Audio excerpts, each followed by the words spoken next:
Amados, a vida cristã, ela é marcada por transformação.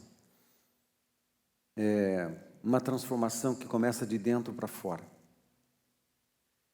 A vida cristã é assim, é uma transformação constante. Todos os dias vamos sendo tocados pelo Espírito de Deus, na convivência com o seu Espírito, na convivência com o Senhor, conversa com Jesus, através de disciplinas espirituais. E as disciplinas espirituais são importantíssimas na comunhão com o Senhor, são importantíssimas na vida que a gente tem com Jesus. E as disciplinas espirituais, pensem nas coisas mais básicas e mais fundamentais, como oração, disciplina de oração, leitura da palavra de Deus e estudo da palavra de Deus, porque a oração, ela nos aproxima da presença do Senhor, e a presença do Senhor, o Senhor, e nós na sua presença, Deus, essa presença toca na gente, essa presença transforma a gente. A leitura da palavra de Deus, a palavra de Deus em si, ela é poderosa para transformar a nossa vida e restaurar nossos pensamentos, nossa mentalidade, e corrigindo a gente de uma série de coisas que foram desajustadas pelo mundo, desajustadas pelo pecado que tem em nós, nossa natureza decaída. Na vida cristã, nessa caminhada e nessa comunhão com o Senhor, nós vamos sendo curados de muitas coisas. Tudo que nós entendemos da vida, tudo que aprendemos da vida, aprendemos da perspectiva do mundo, aprendemos a perspectiva do pecado, aprendemos a perspectiva de doenças, de enfermidades, de desvios, aprendemos nessa perspectiva. Porque o mundo, ele não tem valores muito sólidos, não tem valores firmes, eles não têm valores santos, mas no cristianismo há, com Deus há. Então, quando a gente entra na vida com o Senhor, eu não estou dizendo somente entrar na igreja, a igreja é a expressão visível do reino de Deus, sim, é muito importante, muito importante. O povo que Deus salvou e chama de remidos, ele deu o nome de igreja, a igreja dos salvos, a igreja dos santos. Isso é muito importante. Mas é mais do que você ter um relacionamento com a igreja, é mais do que você ter relacionamento com pessoas da igreja, é ter relacionamento forte, firme, intenso, profundo com Deus. Deus é uma pessoa, amém?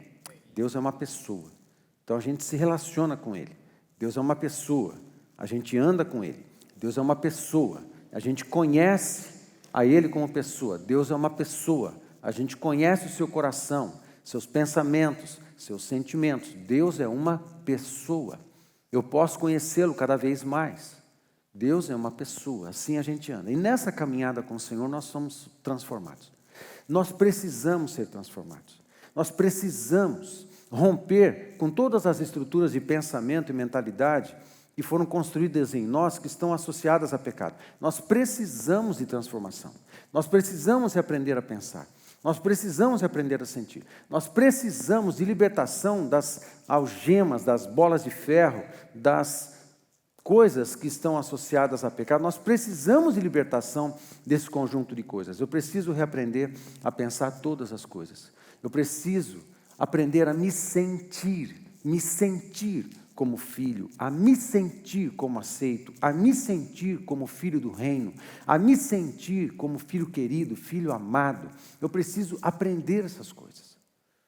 Não é automático, eu preciso de vivência, eu preciso de companhia, eu preciso de relacionamento com o Senhor. Isso não é automático, vai acontecendo na caminhada. E nessa caminhada, nós somos transformados, todos nós somos transformados. Nós precisamos querer ser transformados. Nós precisamos querer mudar. Nós precisamos querer corrigir o nosso jeito de pensar todas as coisas. Nós precisamos querer ser curados e libertos de todas as algemas do passado. Nós precisamos querer ser tratados e restaurados em todas as coisas. E romper com todas as coisas que estavam associadas a pecado. Essa comunidade, que é a comunidade dos santos, quando nós nos reunimos e quando fomos salvos em Jesus Cristo, nós, do jeito que a gente começa a conhecer Jesus, mas houve um grande milagre, que é a salvação. Quando a gente sai da escravidão do pecado e a gente é transportado para o reino do Filho do seu amor, a gente sai de um status de perdido para um status de filho e herdeiro. Isso acontece pelo milagre da salvação. O maior e mais poderoso milagre é invisível e acontece dentro. O maior e mais poderoso milagre é invisível. Geralmente a gente tem desejo, prazer e expectativas de ver coisas maravilhosas acontecendo, curas acontecendo, sinais acontecendo, e nós queremos mesmo, e não há nada de errado nisso, mas os grandes milagres são invisíveis, acontecem dentro. Quando Deus toca um coração e leva um coração ao quebrantamento, isso é um milagre. Leva um coração ao arrependimento de pecados, isso é milagre. Quando o Espírito Santo trabalhando numa consciência, a pessoa decide a mudar, a corrigir, isso é milagre. Naturalmente não aconteceria, pelas intenções do mal não aconteceria, mas está havendo uma obra de Deus milagrosa, poderosa, dentro de cada um de nós, corrigindo o nosso caráter, corrigindo tudo dentro de nós, isso é milagre. Os milagres, a maioria deles, os mais relevantes, eles são invisíveis. Você crê? Isso começa a acontecer na nossa vida quando a gente começa a andar com Jesus. Primeiro, o Evangelho nos apresentado, a gente responde ao Evangelho, e quando a gente responde, num momento maravilhoso, quando eu peço perdão a Deus pelos meus pecados e aceito o Senhor Jesus Cristo como Senhor da minha vida e confesso com a minha própria boca, em alto e bom som, que Ele é o meu Senhor e que eu entrego a minha vida para Ele, e eu o vejo na cruz, e quando o vejo, eu me vejo na cruz, e eu aceito Ele como Senhor, aquela morte era a minha morte, e eu ajo com fé, e eu entrego a minha vida ao Senhor Jesus, porque Ele se entregou para mim, e eu me entrego para Ele agora, quando eu entendo isso. Nesse momento, acontece um milagre poderoso dentro de nós. O Espírito Santo entra em nosso interior. O nosso espírito que estava morto e incapacitado de se relacionar com Deus novamente, ele é revivificado, ele é ressuscitado, e a condição de ouvir Deus e de me relacionar com Deus vem sobre mim. Eu sou ressuscitado nesse aspecto, e eu começo uma nova vida, o que João fala no capítulo 3, que é um novo nascimento. Eu saio da condição de um status de perdido, destinado ao inferno, para o status de filho, destinado à glória, destinado ao reino do Senhor, e herdeiro para sempre. Amém? Tudo isso acontece no instante. Nesse momento já acontecem muitas transformações dentro do nosso coração. Mas a partir daqui é uma caminhada com o Senhor, é uma caminhada de transformação. As pessoas que se encontram nesse momento aqui, que são chamados de santos, mesmo sendo tratados, nós somos chamados de santos, identificados como santos na palavra de Deus. Esse povo que se reúne como cristão, esse povo que já tomou uma decisão de andar com Jesus, esse povo que já admitiu a necessidade de disciplinas espirituais, de ter um relacionamento com o Senhor, de não mais viver nas algemas e nas cadeias relacionadas ao pecado, mas decidiu aceitar a possibilidade de um novo de Deus. Todas as coisas, todas as coisas são novas. A possibilidade de um novo de Deus. Amém, queridos? De um novo de Deus. Estes que estão nessa condição aqui, eles são os remidos do Senhor. Eles são chamados de igreja, eles são chamados de povo santo, eles são chamados de família, eles são chamados de noiva de Cristo, eles são chamados de exército de Deus, eles são chamados de corpo de Cristo. O Novo Testamento dá esses nomes todos para a família dos santos, para a família dos salvos, chamado de igreja, esse ajuntamento de pessoas que tiveram uma experiência pessoal e única, redentiva, milagrosa, poderosa e transformadora com o Senhor Jesus Cristo em um momento. Esse povo santo agora tem um desafio. A palavra de Deus fala que esse povo santo, ele é renascido em Cristo Jesus. Nós estávamos mortos em nossos delitos e pecados, mas em Cristo nós renascemos, aconteceu um novo nascimento. E esse povo aqui é um povo que vive numa outra dimensão, é um povo que é chamado a aprender a viver numa outra frequência, na frequência do céu, na dimensão do céu, a partir dos valores da Trindade. Nós somos cidadãos do céu na terra e agora eu funciono diferente, eu penso diferente, eu sinto diferente, eu ajo diferente, eu respondo diferente, eu reajo diferente, porque esse povo santo aqui é uma nova raça em Cristo Jesus. Essa nova raça que foi recriada em Cristo Jesus, ela precisa aprender o poder que tem, por causa do status que ela vive agora, de cidadão do reino dos céus. Esse povo precisa aprender a conviver com o sobrenatural de maneira natural. Esse povo precisa aprender a orar e perceber a intervenção do céu à medida que ele ora e que busca a presença de Deus. Esse povo precisa aprender o poder da palavra de Deus, que não é só um livro que você lê de vez em quando, é a palavra de Deus que tem o poder de transformar, tem o poder de trazer realidade, coisas, tem o poder de curar, tem o poder de revelar, tem o poder de trazer as coisas à existência, o que não é. A palavra, esse povo vai aprendendo que esta palavra é a constituição do céu, é a constituição do reino de Deus, é o manual do fabricante, tudo está na palavra de Deus. Esse povo aqui vai aprendendo a mergulhar na palavra e a palavra vai mergulhando nela. Hoje, pensando e orando no meio do culto, eu tive essas ideias vieram na minha mente. Senhor, permite-nos mergulharmos na Tua Palavra, o que vamos fazer já, permite-nos mergulhar na Tua Palavra e que a Tua Palavra mergulhe em nós e promova toda a cura e transformação necessária, porque só a Tua Palavra tem o poder de nos transformar à semelhança do Senhor Jesus Cristo. Ela é fogo, ela é penha, martelo que quebra a penha, é fogo e martelo que quebra a penha. A palavra de Deus então que a sua palavra entrando em nós, queime, consuma dentro de nós o que precisa ser consumido, valores relacionados a pecado, desejo pelo pecado, interesse pelo pecado, tendência para o pecado e as durezas que o pecado provoca dentro de nós, as estruturas que se levantam contra o conhecimento de Deus, sejam demolidas pelo poder da palavra que é martelo. Que o fogo de Deus consuma nosso interior, que o martelo de Deus arrebente dentro de nós tudo que precisa ser arrebentado, para que eu seja depois reconstruído à semelhança do meu Senhor Jesus Cristo. Amém?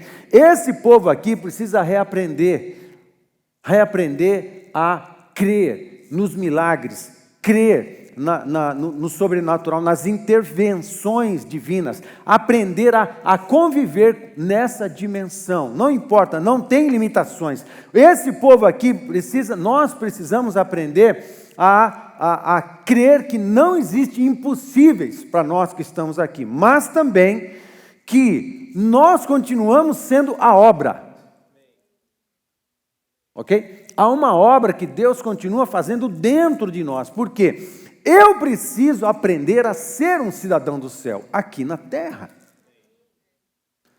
Não preso nas limitações das mentalidades humanas. Nós precisamos aprender. Essa nova raça, esse grupo de gente, essa família de Deus, essa raça, tem que aprender a viver noutra dimensão. Pensa em problema de um jeito diferente, porque não pensa em problema, quando os problemas vêm, essa raça aqui, essa galera aqui, ela não foca nos problemas, né? Eu menciono isso com frequência. entre os líderes, eu menciono isso com frequência, mencionei isso no casamento do Fabrício ontem, né? Essa nova raça que não foca no problema, foca na solução, ok? Não foca no obstáculo, foca no poder que nos projeta muito acima dos obstáculos. Não foca na montanha, foca no avião. Olho para os montes, de onde me virá o socorro? O meu socorro vem do Senhor, que é mais alto do que os montes. Nós não focamos nas limitações, nem nos problemas, nem nas montanhas. Nós focamos no céu. Nós levantamos a nossa perspectiva, aí olhamos para o céu. Não temos unção de minhoca, nós temos unção de águia. Amém? Não temos unção de minhoca. Não temos tendência, nem vocação para minhoca. Nós somos águia. Voa alto e alto e alto. Amém, queridos? A gente aprende a olhar para cima. Essa galera aqui, esse grupo de salvos, precisa reaprender a pensar, sentir e agir como cidadão do céu. Essa galera aqui é a galera que Paulo está falando em Efésios, a partir do capítulo 4. Esse povo aqui é uma nova. Nós não temos apenas uma nova vida. Nós não fomos recriados em Cristo apenas para ter uma nova vida. Deus está formando uma nova sociedade. Amém, queridos? Uma nova sociedade que vive pelos padrões da eternidade. É isso mesmo. É isso mesmo. Que vive pelos padrões da eternidade. E Ele nos dá uma nova vida, sim, mas Ele está formando uma nova sociedade. É uma humanidade, humanidade que era alienada, agora sendo reconciliada. Amém, queridos? O pecado nos dá a sensação de orfandade, de desvalorização, de diminuição, mas agora com Jesus, eu estou sendo reconciliado à família. Estou me aproximando de Deus, eu sou aceito, eu tenho um lugar à mesa. Eu tenho um lugar à mesa. Amém, querido? Você tem um lugar à mesa. Uma humanidade fragmentada sendo unida. Corações, sentimentos, intenções arrebentadas por tantas frustrações, tantas dores, tantas injustiças. Mas agora, em Cristo, nós estamos sendo fortalecidos, estamos sendo unidos, reconstruídos em Cristo. E é um monte de gente que está vindo quebrada, e nós todos estamos sendo reconstruídos, todos estamos na mesma obra, e nós todos fazemos parte da obra na vida uns dos outros. Eu estou sendo reconstruído, você também, mas de alguma forma, eu sou um instrumento para ajudar você a ser reconstruído, e você é um instrumento de Deus para ajudar a eu ser reconstruído. Amém? Porque o Espírito Santo de Deus está em mim, está em você. O Espírito Santo de Deus se movimenta entre todos nós, e nós todos, na mútua ministração, somos reconstruídos à semelhança do nosso Senhor Jesus Cristo. Amém?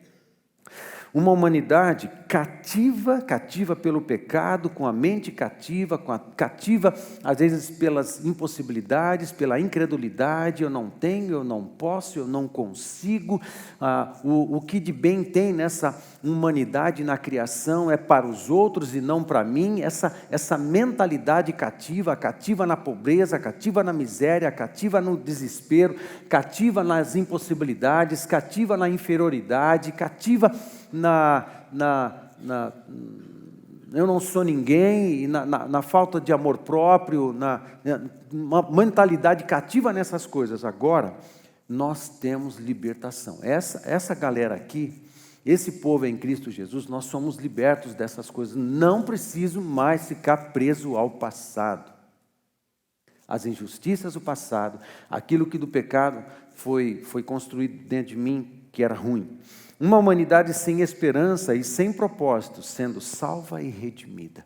Agora eu estou curado, salvação curada. Eu tenho propósito, e agora eu tenho redenção. O meu futuro já está certo. Eu sei para onde eu vou, eu sei o que vai dar. E agora eu me envolvo numa obra. ok? Não é apenas o eu, agora somos nós. Ok? Não é mais, eu não vivo mais para mim, porque no mundo e no pecado, o ego virou um Deus, né? E Satanás provoca isso sempre nas pessoas. Estava até conversando com meu genro essa tarde a respeito dessas coisas.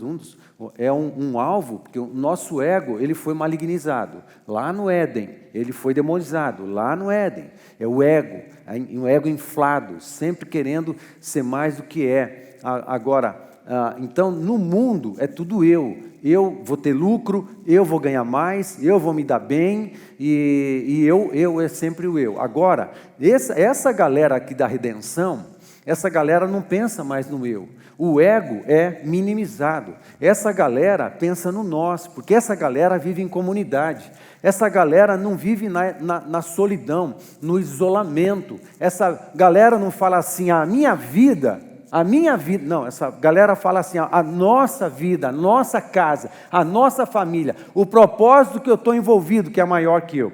Aqui essa galera, a galera do ego, a galera do eu tenho, eu vou comprar, eu vou adquirir, eu vou me dar bem, eu não sei o que, essa galera tem como teto a sua própria carnalidade, tem como teto sua própria vaidade, então é pequeno, é raso, não tem muita relevância. Agora, essa galera aqui, ela está envolvida em obras que são muito maiores do que ela, são maiores do que a comunidade, transcende o tempo, transcende o espaço, transcende o tempo, transcende as gerações. A obra que nós estamos envolvidos é maior do que nós, isso gera satisfação, isso gera prazer, isso gera relevância no meu espírito, na minha identidade, na minha essência.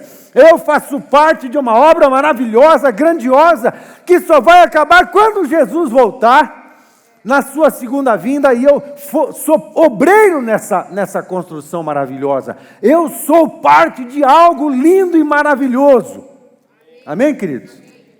Então não é mais o isolamento do ego, a questão da idolatria do ego. Aqui não tem mais, aqui somos nós. É o que nós vamos fazer, como nós vamos nos mover, o que nós vamos alcançar, até onde nós iremos. Amém, queridos? Essa galera aqui é a galera do nós, ok? Uma humanidade sem esperança e uma humanidade sendo criada, uma nova humanidade sendo criada em Cristo Jesus. Isso precisa ser impregnado dentro de nós.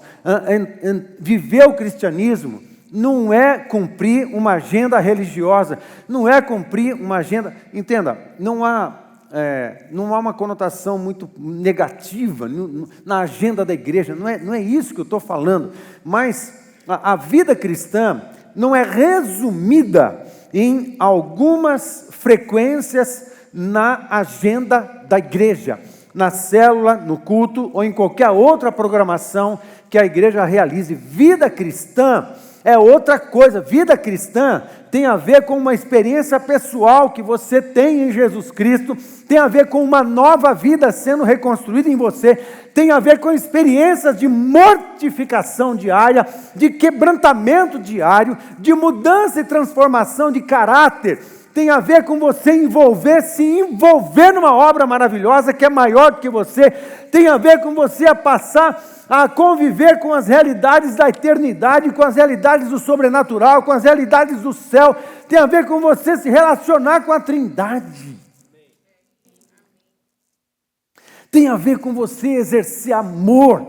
Tem a ver com você perdoar aqueles que fazem mal para você, tem a ver com você em abençoar aquele que te amaldiçoa, tem a ver com você liberar do teu coração as injustiças, aqueles que fazem mal para você, fazem mal para o teu bolso, fazem mal para a tua casa, fazem mal para a tua família, fazem mal para o teu nome. Tem a ver com você liberar do teu coração essas coisas todas, porque nós fomos libertos. Eu não quero ficar preso a nada, eu quero viver na dimensão do sobrenatural, do perdão, da graça, da misericórdia, do poder, da plenitude do Espírito. É essa dimensão que eu quero viver.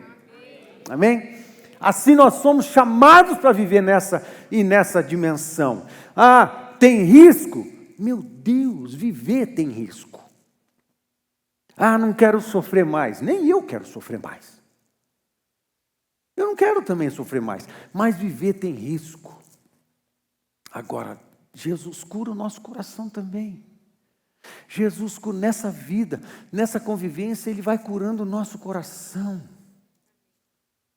Risco de se entristecer de novo, temos.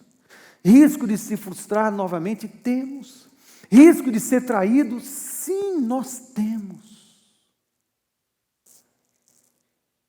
Mas isso não me para. Eu sigo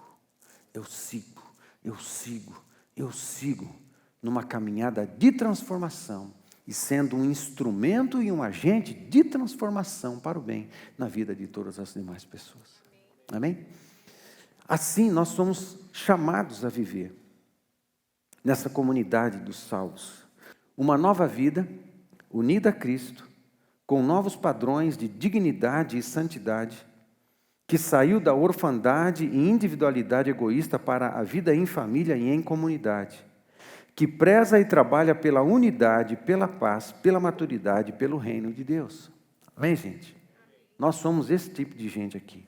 Quando a gente entra em Efésios capítulo 4, Paulo está descrevendo a conduta, a vida e a conduta dessa comunidade, a vida e a conduta desse povo aqui. Amém?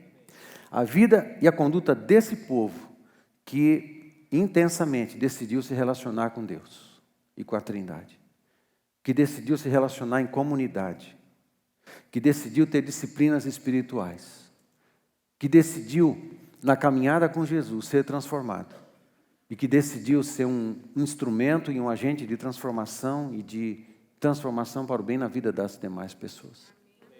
Amém? Aqui, esse povo aqui, Paulo está dizendo como é que é essa galera. Aí, depois dele falar sobre isso, nos 3 primeiros capítulos, ele entra no capítulo 4, de 1 a 6, dizendo: rogo-vos, pois eu, prisioneiro do Senhor, rogo-vos, por causa de tudo que eu já expliquei para você e ensinei a vocês, a respeito dessa nova natureza, dessa raça humana, dessa nova humanidade, da nossa recriação em Cristo Jesus, por causa de tudo isso que eu já ensinei para vocês, eu rogo a vocês, rogo-vos, é muito forte essa palavra rogo, né, da parte do apóstolo Paulo, é um apelo dramático à igreja para que ela entenda quem ela é e quem ela foi feita em Cristo Jesus. Ela precisa entender quem ela é para continuar vivendo. Rogo-vos, pois eu, prisioneiro do Senhor. Ele, quando escreve essa carta, ele está preso em Roma.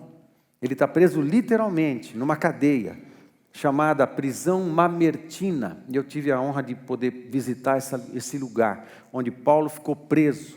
Um buraco no chão, um calabouço, descemos alguns lances de escada para chegar lá onde ele estava preso, e não ficou preso o tempo inteiro, todo o tempo que ficou em Roma preso, não ficou nesse calabouço, teve uma parte da sua prisão que ele ficou preso numa casa, né, com escolta policial, num bairro que hoje é um bairro judeu, tem sinagoga e tudo mais, dentro de Roma, dentro da capital. A casa onde Paulo morou durante 2 anos, ali, não nessa prisão mamertina, ele ficou na prisão mamertina um determinado tempo, depois ele foi solto, depois ele voltou, ficou preso nessa casa, com escolta policial durante 2 anos, e nessa casa onde Paulo morou, construiu-se uma grande igreja, e em volta dessa casa foi surgindo um bairro, que é um bairro judeu em Roma, né? E tem uma grande igreja ali onde era a casa do apóstolo Paulo. Ele estava preso em Roma quando escreveu isso, mas ele tem 2 sentidos quando ele fala prisioneiro do Senhor. No Senhor. Ele é prisioneiro no Senhor. Ele é preso nos 2 sentidos. Primeiro, que ele está preso em Roma de verdade. Segundo, que ele é cativo de Jesus. Ele é cativo do Evangelho. Ele é cativo da obra da evangelização. Ele é cativo. Eu estou preso no meu chamado e no meu propósito. E ele não fala nesse segundo aspecto no ponto de vista negativo. Aliás, ele cumpria isso, tanto é verdade que os soldados que guardavam ele lá, todos eles foram evangelizados. Todos eles foram evangelizados. Ele não perdia tempo com absolutamente nada. Era assim que Paulo fazia. Prisioneiro do Senhor, que andeis de modo digno da vocação a que foste chamados, com toda humildade e mansidão, com longanimidade, suportando-vos uns aos outros em amor, esforçando-vos diligentemente por preservar a unidade do Espírito no vínculo da paz. Há somente um corpo e um Espírito, como também foste chamados numa só esperança da vossa vocação. Há um só Senhor, uma só fé, um só batismo, um só Deus e Pai de todos, o qual é sobre todos, age por meio de todos e está em todos. Eu quero mergulhar nessa palavra um pouquinho mais, no tempo que nós temos. Quero convidar você a vir comigo. Vamos mergulhar um pouquinho no primeiro verso do capítulo 4 de Efésios, então. O alerta do apóstolo Paulo para nós é: nós temos uma nova vida. Fale comigo, uma nova vida. Ok. E ele pinta o quadro dessa nova vida aqui no primeiro versículo. E eu quero mergulhar com você em algumas palavras aqui. Primeiro, rogo-vos, pois eu, prisioneiro do Senhor, já mencionei a respeito disso, que andeis de modo digno da vocação a que fosse chamados. A palavra andar, ela é muito linda, é muito interessante aqui, peripatel, em grego. A palavra andar, ela não tem a ideia apenas de movimento, ela tem a ideia de se movimentar em um caminho. O caminho é definido, o caminho tem nome, o caminho tem clareza, e ele leva para um destino. Eu sei para onde eu estou indo. A vida do cristão é assim: eu sei para onde eu vou, meu filho. Eu sei para onde o que vai dar isso. Eu sei qual é o meu fim, mesmo que tenham pedras para passar, mesmo que tenham lutas e dificuldades, mesmo que tenha ventos contrários, que tenha tempestade. Eu sei onde eu estou, eu sei qual é o meu caminho, eu sei qual é o fim disso. Amém? Essa é a vida cristã. As pessoas no mundo não sabem. As pessoas no mundo não têm nada disso. Tenta uma coisa, tenta outra, tenta se divertir com uma coisa, tenta com outra, tenta ganhar muito dinheiro, depois não dá, vai para o outro, tenta fazer sexo aqui, ali, para ver se fica bem na vida, não fica também, namora com um, com dois, casa com um, com dois, com três, e vai tentando a vida de tudo quanto a gente não sabe o caminho. Meu caminho é o caminho da felicidade, o pós-modernismo fala isso. O importante é você estar bem com você mesmo. Tudo isso é uma balela do inferno, que vai levar as pessoas, porque dá uma pluralidade de possibilidades, mas a Bíblia fala que só tem um caminho, e o caminho é uma pessoa, e se chama Jesus Cristo. Não tem uma outra opção. Não tem uma outra opção de vida. A única opção de vida é Jesus Cristo. Amém, queridos? É aqui. Então, quando ele usa a palavra peripatel, aqui ele está falando assim: andeis. E é interessante como eles entendiam o que Paulo estava falando, porque o grego tem esse poder. Andeis no caminho que vocês sabem que é Jesus, que é o Evangelho, que não tem outro, que eu ensinei para vocês, que eu evangelizei para vocês. Agora andem nesse caminho e nunca se desviem dele. É isso que ele está dizendo aqui. Andeis. É um caminho para se movimentar, mas é para se viver. A ideia aqui poderia ser viva, né? Mas ele não usa a palavra bios, ele não usa a palavra zoe, ele não usa a palavra viver, ele usa a palavra peripatel, significa movimento. Você tem que estar na estrada e você tem que querer acelerar. Quem está entendendo? Você tem que decidir se movimentar nessa rua, nessa estrada da vida que chama Jesus Cristo, que chama Evangelho, que chama Reino de Deus. Andeis. Se movimenta na fé, se movimenta no milagre, se movimenta nas coisas espirituais, se movimenta no Espírito Santo, se movimenta nas coisas do céu, se movimenta na adoração, se movimenta na oração, se movimenta na palavra, se movimenta na evangelização, se movimenta nos dons espirituais. Tem que ter uma decisão. Amém, queridos? É isso que ele está falando quando ele usa a palavra andeis. E quando ele fala de modo digno, a palavra digno é linda também, é axios. Da onde vem a palavra em português axioma. Axioma é uma máxima.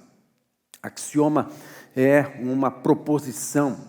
Axioma é uma verdade expressa. Um axioma é um princípio, é uma verdade que sobre ela se constrói outras. Isso é um axioma. digno aqui é axios. Não é só dignidade, uma coisa boa. É algo que tem muito valor, e sobre isso tudo mais é construído. Ande de modo digno. Ande entendendo que o Evangelho de Jesus Cristo é a base de todas as coisas. Um axioma é uma sabedoria, por exemplo, é uma proposição, é uma máxima, o suprassumo da sabedoria de um grande texto, de um livro, de alguma coisa, a coisa mais importante, o resumo da coisa mais importante, da verdade mais importante é um axioma.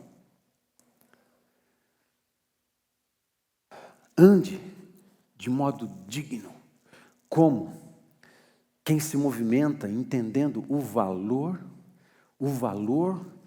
de caráter, o valor moral, o valor de justiça, o valor da fé, o valor do caminho, o valor do Evangelho, o valor de Jesus Cristo.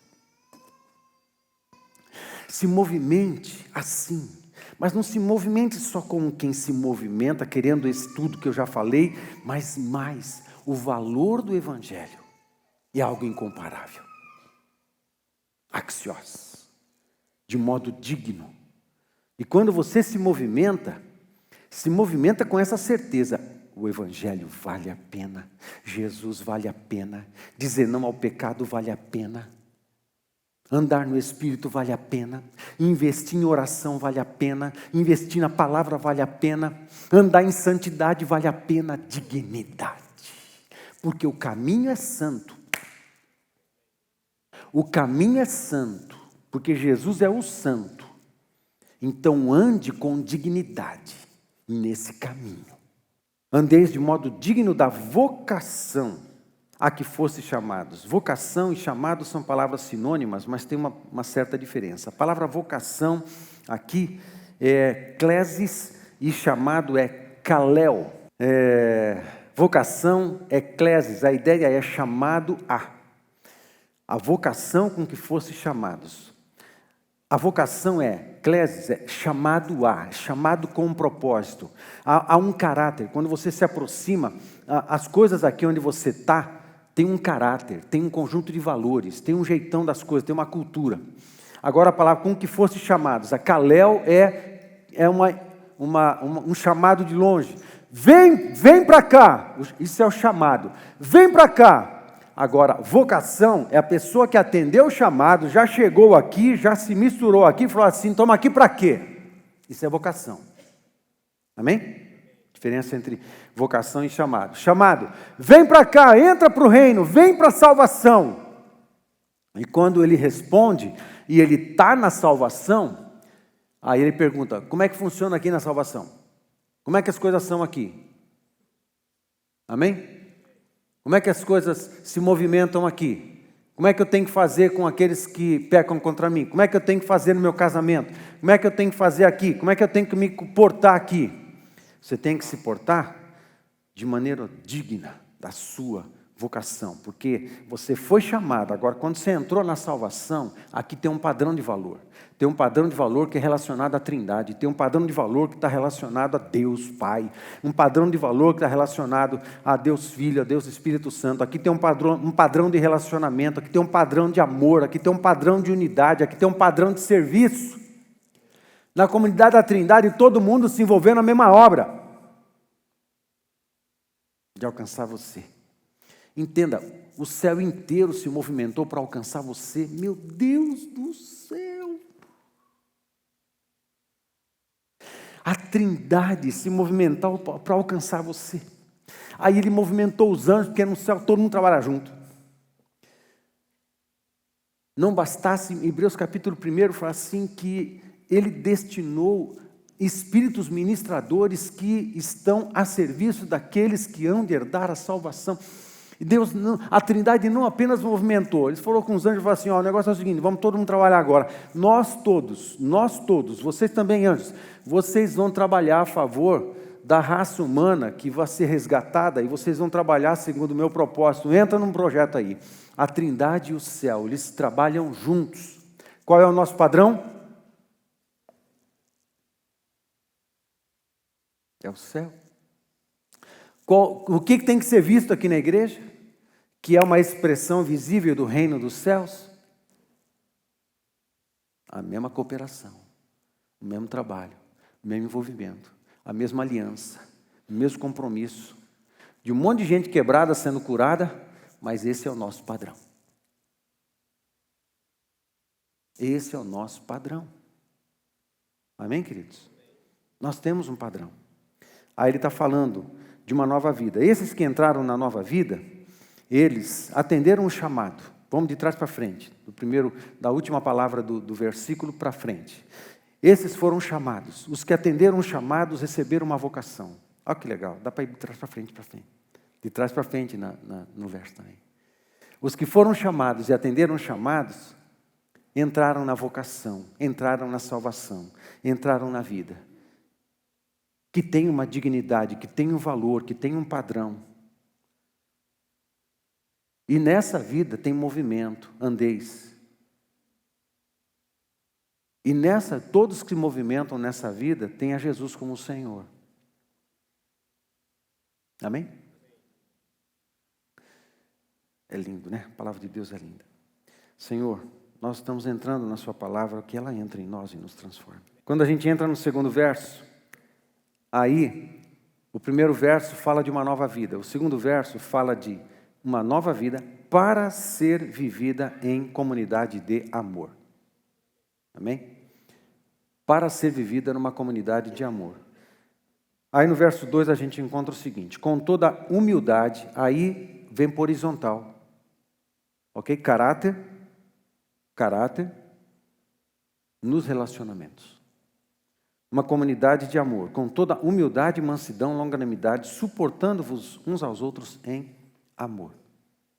Essa galera aqui dos redimidos, eles têm uma nova vida. E nas questões relacionais, é assim que a gente se relaciona um com o outro. A palavra humildade aqui é linda também. Não vou falar em grego para não ficar... né? A palavra humildade aqui é uma palavra gigante, é muito legal. Né? Vocês querem saber ou não? Querem saber? Meu Deus, o que eu... Ou fala ou não fala, né? Fica embaçando. Pô. A palavra humildade aqui é tapeinofossume.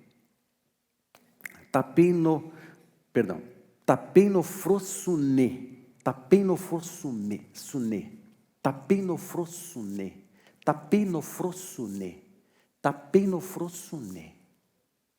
Fale comigo, tapeinofrossune. Não é? É lindo demais essa palavra. Ela é linda. Ela não dá ideia. Ela não dá ideia de desvalorização. Não é isso. A palavra humildade e mansidão, elas são irmãs, tá? Mas essa palavra, ela tem a ideia do seguinte: é uma pessoa que tem uma opinião equilibrada a respeito de si mesmo. Não é uma pessoa que fala assim: eu não sou nada, eu não presto, não sei o quê. Não. É uma pessoa que tem uma opinião equilibrada a respeito de si mesmo. Ela sabe quem ela é, mas ela sabe quem ela é em Jesus. Não importa se ela tem dinheiro, se ela tem conhecimento, se ela tem formação, se ela tem tantas faculdades, se ela tem empresa, se ela tem bons carros, se ela é um monte de coisa. A questão com essa palavra aqui, com essa pessoa que é humilde, é o seguinte: não importa quem ela é, porque ela vê o outro da perspectiva de Deus, e não da perspectiva dela. Por quê? Supondo que uma pessoa muito legal, boa, e tem grana, e ela é gentil mesmo e tal, ela é um monte de coisa. Só que essa pessoa, ela precisou da graça salvadora de Deus da mesma forma que qualquer outra. Ela precisou do perdão de Deus da mesma forma que qualquer outra. Ela precisou da misericórdia de Deus da mesma forma que qualquer outra. Ela precisou da paciência de Deus da mesma forma que qualquer outra. Ela precisou de uma intervenção sobrenatural de Deus a favor dela, assim como qualquer outra. Não importa o que ela fez, o quanto ela estudou, o que ela conhece, o quanto dinheiro tem, não importa nada disso. O que importa são as misericórdias de Deus que foram dispensadas para alcançá-la. E esse cara humilde, ele não olha o que ele tem e o que ele é, ele olha a graça que foi dispensada a seu favor. E ele pensa, essa mesma graça foi dispensada para a pessoa que está do meu lado. Então o humilde, ele olha o outro da perspectiva de Deus, não da dele. Ele não é a referência. O humilde é a pessoa que enxerga os outros com os óculos do Senhor. Esse é um humilde. Eu falei, eu sei quem eu sou, mas o que eu sou pela graça. E os outros também são carentes da mesma graça que eu. Então, quando eu olho alguém, eu não vou pensar que eu sou melhor, que eu sou mais forte, que eu sou mais poderoso, que eu tenho mais grana, que eu tenho não sei o quê. Nada disso importa. O que importa é que eu fui alcançado pela graça, o outro também é alcançado pela graça e da perspectiva de Deus, assim que a gente vê um ao outro. Amém? Esse é o humilde.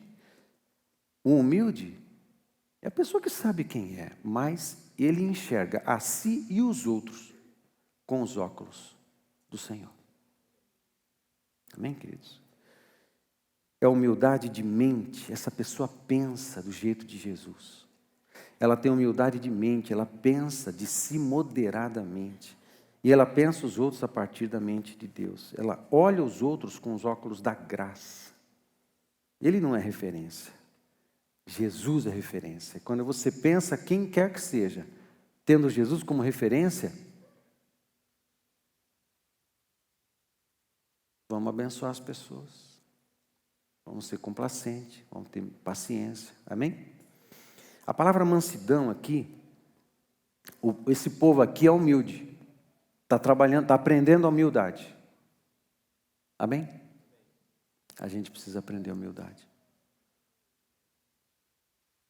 Essa galera aqui é a galera da mansidão. Agora, não pense que mansidão é fraqueza. Lá em Mateus capítulo 5, verso 5, fala assim, os mansos herdarão a terra. A palavra manso ali, essa palavra manso aqui, prautez. Não é fraco. A palavra manso é a pessoa que é forte, mas controla a sua força. Amém? Ele sabe quem é, mas ele é doce. Ele é forte, mas ele é doce. Ele é poderoso, mas é gentil. Amém? É o leão, quando pega os filhotes. Ele não esmaga os filhotes. Ele pega os filhotes com gentileza, brinca com eles, rola com eles. Ele é um leão. Ele poderia esmagar a cabeça do seu filhote com uma simples mordida, sem muita energia a mais. Mas ele é gentil. Esse é o manso. Por quê? Porque assim como o humilde, o manso é manso, porque ele vê o outro com os óculos da graça.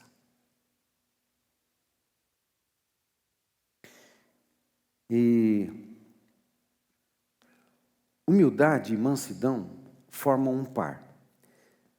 É que o homem manso pensa bem pouco, essa é a ideia das duas palavras também. O homem manso pensa bem pouco nas suas reivindicações pessoais. Assim como o homem humilde pensa bem pouco nos seus méritos pessoais.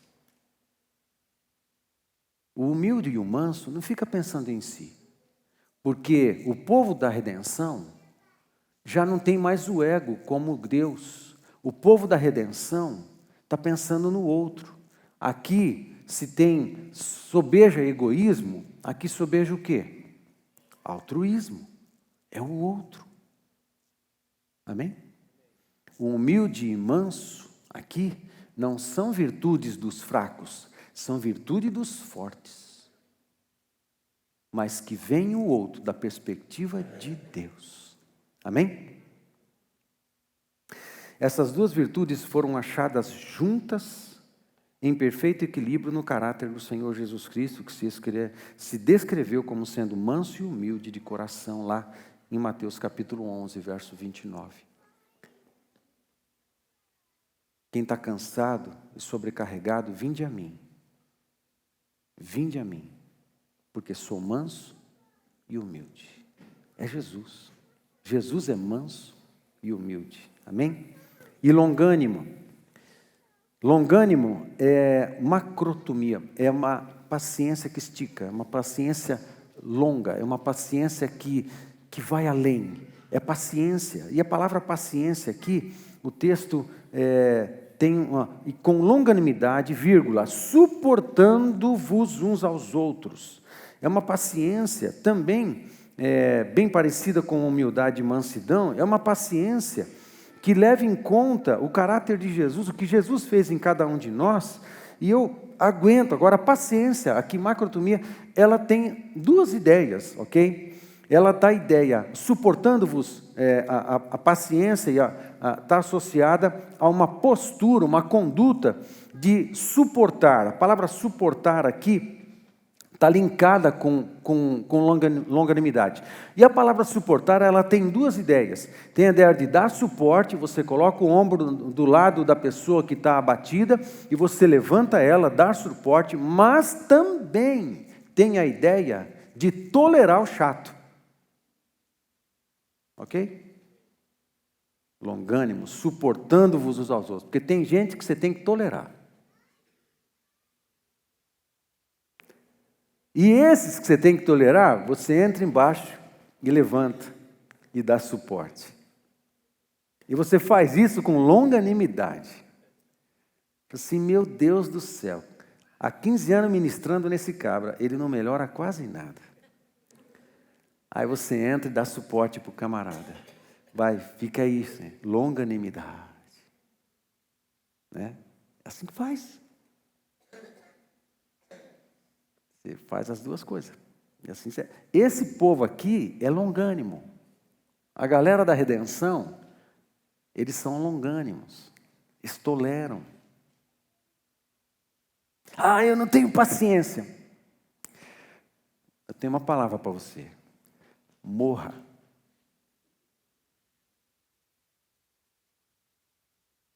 Para de frescura e melhora.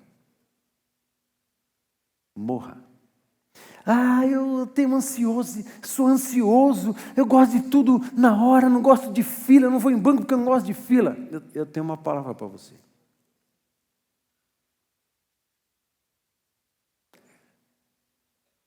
Morra.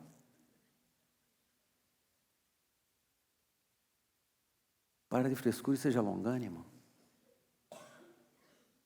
Olhe os outros com a perspectiva de Deus. Ah, porque eu tenho mais o que fazer, porque eu tenho grana, eu tenho saldo no banco, o gerente tem que me atender, não sei o quê, não sei o quê, agitado. Não, vamos lá, minha agenda, eu tenho mais compromisso.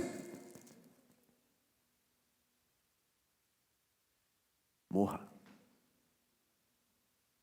Seja longânimo. Porque os filhos do mundo, eles são estressados. Eles não têm princípios. Porque o ego está mandando em tudo. Agora, a galera da redenção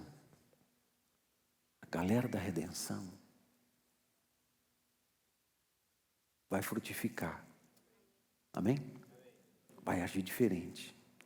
Fala, olha, eu estou esperando, já passou da hora, mas deve estar acontecendo algum problema. Eu posso ajudar de alguma forma? Como é que eu posso te ajudar? Eu tenho mais compromisso, sim, mas como é que eu posso te ajudar? Estou preocupado com você. Faz toda a diferença, né, Nardelli? Você vai atender um cliente, né? Aí você age dessa forma. Não, estou preocupado com você. Posso te ajudar? O que eu posso fazer para contribuir aí? Muda tudo. Aí as barreiras caem, o coração se abre. Ah, rapaz, estava orando a semana passada, Jesus falou um negócio comigo, posso compartilhar contigo? Amém? Aí macrotomia. Aí o verso termina dizendo,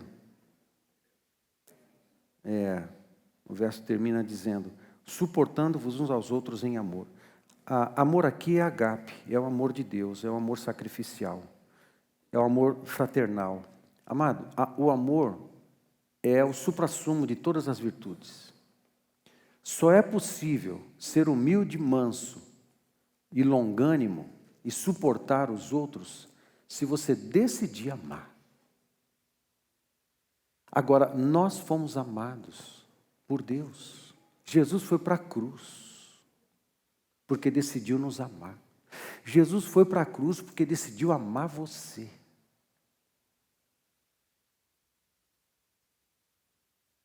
E quando a gente passa a olhar as pessoas com os óculos de Jesus, com as lentes de Jesus, o que vai acontecer é que as virtudes de Cristo começam a fluir de você também. E você começa a manifestar Jesus na sua vida. Porque você está num caminho, e o caminho tem um nome. Você se movimenta num caminho que se chama Jesus. Que tem uma ética, que tem um padrão, que é digno. Amém? Tem dignidade nesse caminho. E eu vou finalizar aqui, dar continuidade ao domingo que vem.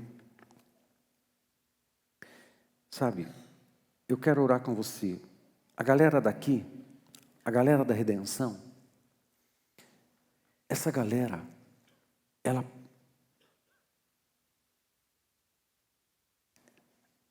precisa assumir que ela é a galera da redenção. Por isso que o apóstolo Paulo fala assim: rogo-vos, para que vocês vivam o evangelho de maneira digna da vocação com que foram chamados. É uma questão de oportunidade. A palavra andar ali também tem a ideia de aproveitar as oportunidades. Aproveite uma oportunidade agora de decidir viver na comunidade dos salvos, com um padrão. Agora, não é esforço pessoal, não é esforço, a minha vontade emocional, meu esforço emocional, não é, meu esforço emocional não me movimenta nessa estrada, o Espírito Santo me movimenta nessa estrada. A gente não está sozinho, você tem o poder de Deus a teu favor. A única coisa que você precisa é dizer: Deus, eu quero atender o apelo do apóstolo Paulo, porque hoje é o teu apelo para a minha vida. O Senhor está me chamando, o Senhor está me chamando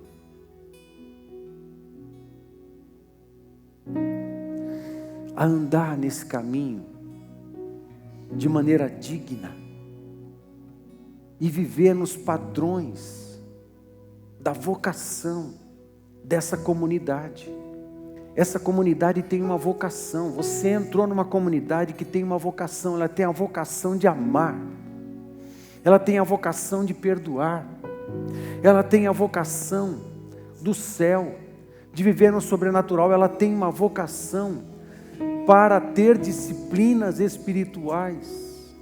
Ela tem uma vocação para viver em comunidade a partir da Trindade. Ela tem uma vocação para nos abençoarmos mutuamente, para nos ministrarmos mutuamente.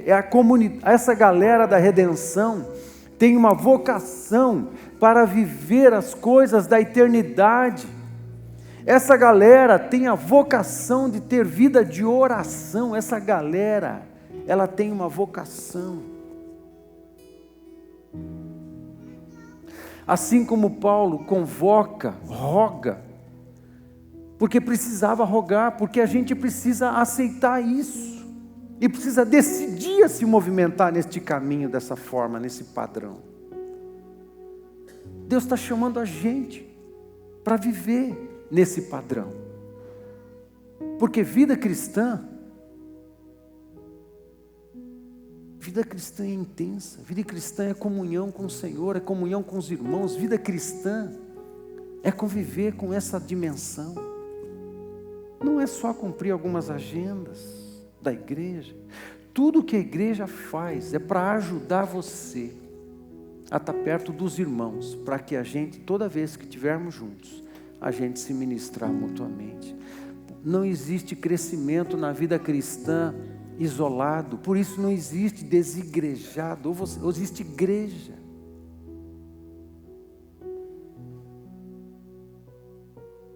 É um monte de gente que está sendo curada, é um monte de gente que está sendo restaurada, é um monte de gente que está sendo transformada.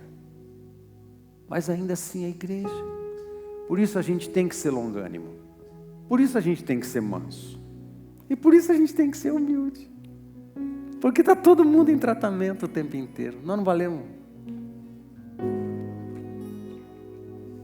Do ponto de vista do pecado carnal, a gente não vale nada. Mas quando Jesus entrou em nós, eu sou cidadão do reino. Agora você tem que decidir viver no padrão da vocação dessa galera aqui. Fica de pé comigo.